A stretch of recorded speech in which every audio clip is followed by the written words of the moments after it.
So, ito yung ating lunch for today. Ayan, grabe guys, ang sarap.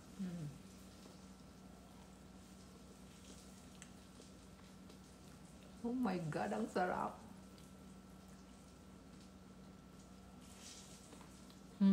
Ito pala yung talong na hinarvest natin nung nakaraang araw dahil sobrang dami nating na-harvest, so gagamitin natin ngayon at lulutuin natin para sa ating lunch. Hi guys! Good morning! So ngayon magla-lunch time na, although marami pa kaming leftover na pwede namin kainin, pero parang gusto kong magluto ng talong dahil nga marami tayong talong na harvest nung nakaraang araw. Ayan, oh grabe ang dami. So mostly ang niluluto natin is inihaw, tortang talong, tapos yung pritong talong, ganun. Yun ang kadalasan. So ngayon try natin ngang iprito din. Basically ipiprito natin pero with a twist. Actually, mostly yung nakikita ko sa YouTube, nilalagyan nila ng flour at saka breadcrumbs with egg. So, ngayon, maglalagay din ako ng flour. Tapos, naisip ko, meron ako nito para sa fried chicken. Ayan, pero try natin gamitin para mag-invento tayo. Actually, wala akong exact recipe kung anong pwedeng gawin ito. Pero try ko lang. Let's see kung masarap siya. Mag-i-invento lang tayo. So, ayan. Ito yung gagamitin ko. There you go. So, ayan, ipaprepare na natin yung ating talong. O, ayan, diba? So, ayan, gagawa muna tayo ng ating dry powder, para dito sa ating talong. So, ito, meron akong flour. Tapos, i-add ko to para i-mix ko dyan.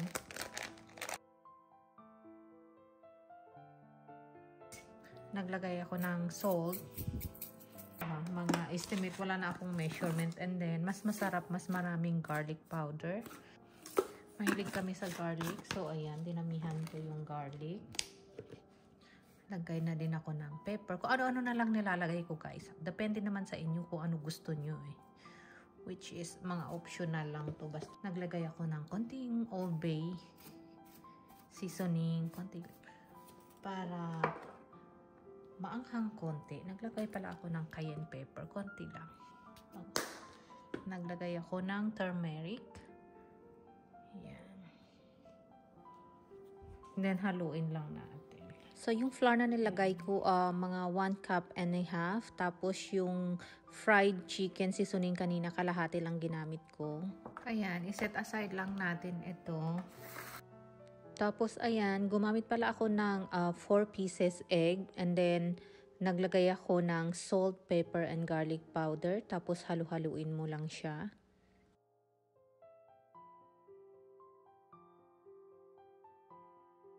So, ayan, habang magkakatay ng talong, painitin natin yung ating mantika para ready na. So, nahugasan ko na pala itong talong. So, lilinisin lang natin yung sa side niya. Tanggalin lang natin yung excess na, ewan ko kung ano tawag doon. Tapos, babalatan lang natin. So, ayan. Ito, tapos na, So, ikakat lang natin siya into half. Hindi maganda yung pagbalat ko, guys. But, okay lang yan. Bahala na siya sa tiyan. So, ayan. Hinati ko na lang siya. Tapos,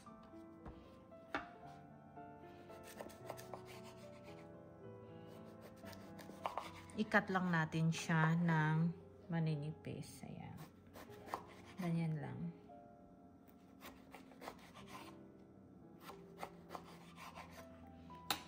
So, ayan. So, ganun din ang gawin natin sa iba, So, basically, repeat the same process lang. So, ayan. Ang gagawin ko na lang dito, guys, is i-dip na lang dito. Ayan.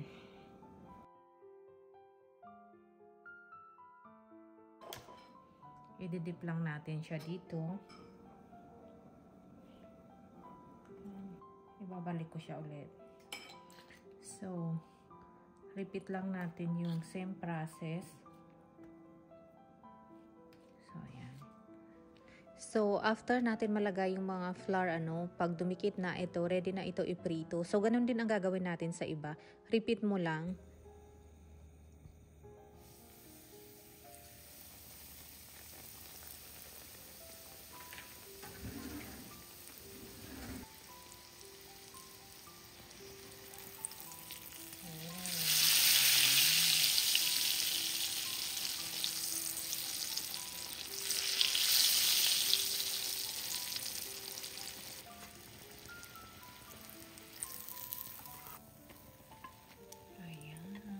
So, ayan, naluto na yung isa. So, ganun din ang gagawin natin sa iba, ano.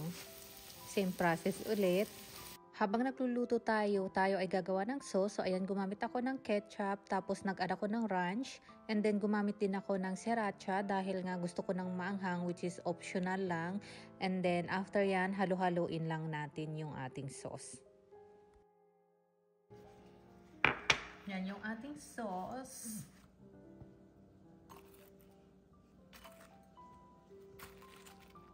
So, ayan. So, ayan, luto na. Fried chicken version ng talong. Ayan, guys, look. Ayan na yung sauce natin. So, moment of truth. Titikman natin siya kung pasado ba yung lasa ng ating inimbento. So, ayan. So, ayan, guys. Ito na yung ating niluto kanina, ano? Pero, ita-try natin. Ayan. O, diba? Na-excite ako. First time ko itong ginawa, ano? So, try muna natin walang sauce.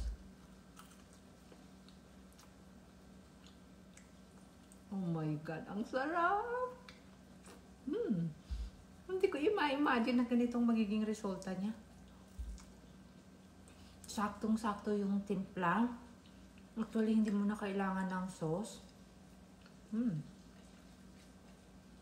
Ang sarap.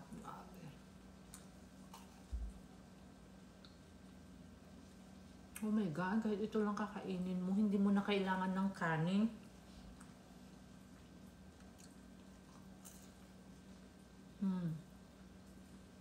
Crunchy.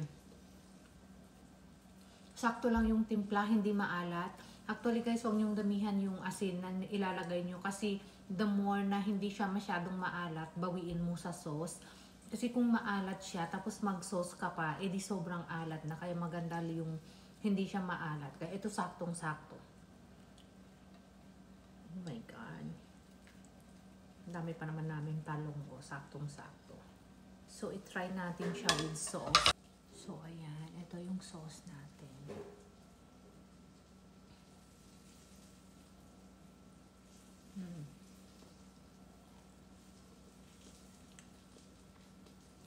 Oh my God, ang sarap.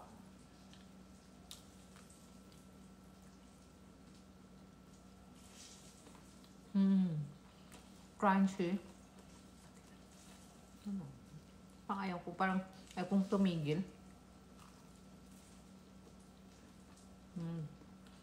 Oh my goodness. So good.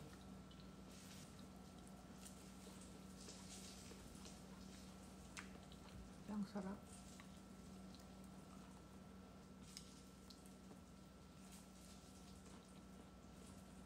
Ang sarap. Actually, pwede mo siyang gawing snack. Halos naubos natin. Ang sarap niya, guys, promise. Kaya kung marami kayong talong, itry nyo.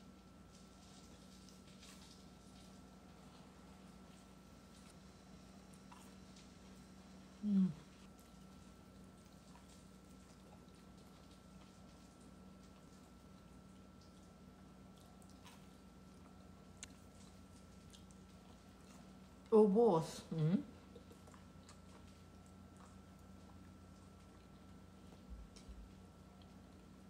Panalo.